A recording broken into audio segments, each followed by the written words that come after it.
লম্পট চরিত্রহীন মাতাল ধান্দাবাজ মেয়ে নিয়ে পড়ে থাকা সাংসদরা আবার টিকিট পেয়েছে। আপনারা জানেন সেটা কদিন ধরেই খুব উড়ছিল আকাশে।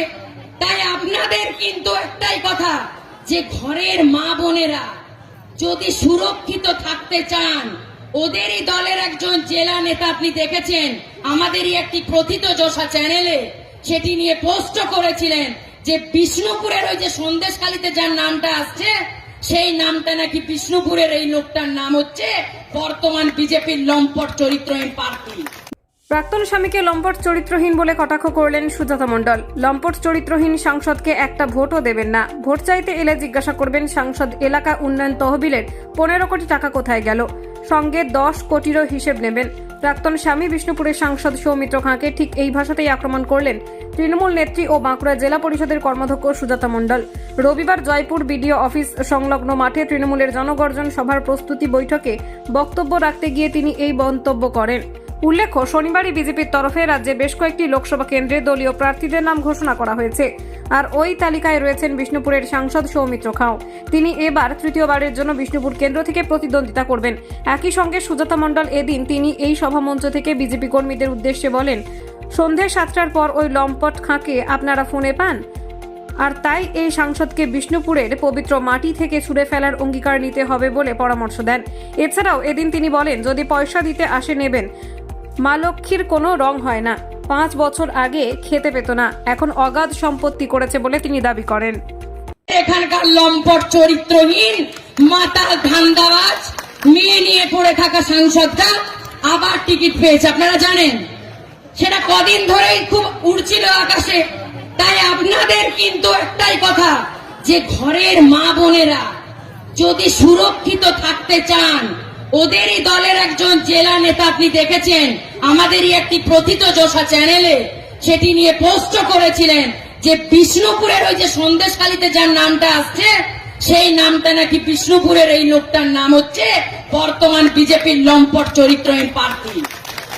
তাই যদি আপনাদের মনে হয় যে আগামী 5টা বছর ঘরের মা বোনেদের সম্মান সম্ভ্রম সুরক্ষায় রাখবেন, তো দয়া করে করজোড়ে এটা জনতা সুজাতার মানে আপনাদের কাছে একজন বিষ্ণুপুর লোকসভার জনগণ হিসাবে, ভোটার হিসাবে মহিলাদের কাছে আমার আবেদন যে ওই লম্পট চরিত্রহীন সেই সাংসদকে বিজেপির প্রার্থীকে একটা ভোটও দেবেন না।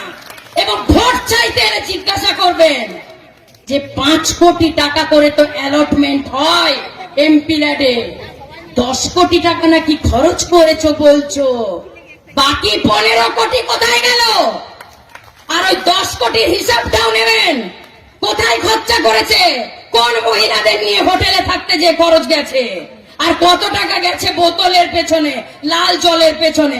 সন্ধ্যে 7টার পর আমি বিজেপির যদি কোনো মানুষ শুনছেন, আমি জানি আমাদের কথা অনেকেই শুনছেন, আমি বিজেপির বন্ধুদেরকে বলবো, সন্ধ্যে 7টার পর আপনারা ওই লম্পট খাঁকে ফোনে পান, মানে সুস্থ অবস্থায় পান না তখন নামটা হয়ে যায় মদ অন, কোনটা হয়ে যায় পান? সন্ধ্যে 7টার পর সাংসদকে আর পাওয়া যায় না। তাই এই লম্পটকে, এই মহিলাবাজ লম্পটকে আপনাদেরকে যোগ্য জবাব দিয়ে এই বিষ্ণুপুর লোকসভার এই পবিত্র মাটি থেকে ছুঁড়ে ফেলার অঙ্গীকার নিতে হবে। পারছি না, একটাই কথা বলবো যে আপনাদের এক একটা ভোট মহামূল্যবান, কোটি কোটি টাকার ভোট, আর এই ভোট দয়া করে ওই লম্পট চরিত্রহীন অত্যাচারী মেয়েদেরকে ভোগ করি ওই সাংসদ যে টিকিটটা পেয়েছে তাকে একটা ভোটও দেবেন না। যদি পয়সা দিতে আসে, আমি প্রত্যেককে বলবো মা লক্ষ্মীর কোনো রং হয় না, পয়সা দেবেন। অনেক 2 নম্বরই করেছে না, অগাধ সম্পত্তি বাড়িয়েছে। 5 বছর আগে খেতে পেত না, জানেন? 5 বছর আগে খেতে পেত না, অনেক সম্পত্তি বাড়িয়েছে। টাকা নিয়ে নেবেন, বা ভোটের সময় জুতোটা মারবেন, ভোটের বাটনটা দাবাবেন না। নমস্কার, জয় হিন্দ, জয় ভারত। এই বলে আমি আমার আজকের ক্ষুদ্র বক্তব্য শেষ করব, কারণ জনতা দিয়েছে ডাক, মমতা এবার দিল্লি যাক। নমস্কার, জয় হিন্দ, জয় বাংলা। মমতা ব্যানার্জি জিন্দাবাদ, অভিষেক বন্দ্যোপাধ্যায় জিন্দাবাদ, মামাটি মানুষ জিন্দাবাদ, তৃণমূল কংগ্রেস জিন্দাবাদ। এটা বিষ্ণুপুর লোকসভার প্রত্যেকটা ঘরের মহিলাদেরকে জিজ্ঞাসা করুন, প্রত্যেকটা জনগণকে জিজ্ঞাসা করুন। আমি শুধু একটাই কথা বলতে চাইছি, বিষ্ণুপুর লোকসভার একজন জনগণ হিসাবে আমি তো এমপিকে পাইনি, জনগণ হিসাবে এমপিকে পাইনি।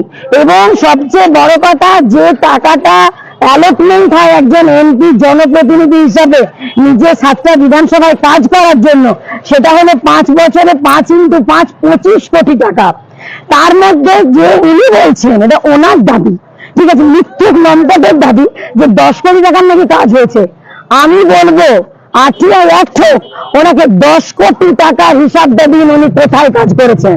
আর বাকি যে 15 কোটি টাকা, সেই 15 কোটি টাকা বিষ্ণুপুর লোকসভার জনগণের কাছে হিসাব দেওয়া হোক যে উনি as a member of parliament কি কাজটা করেছেন।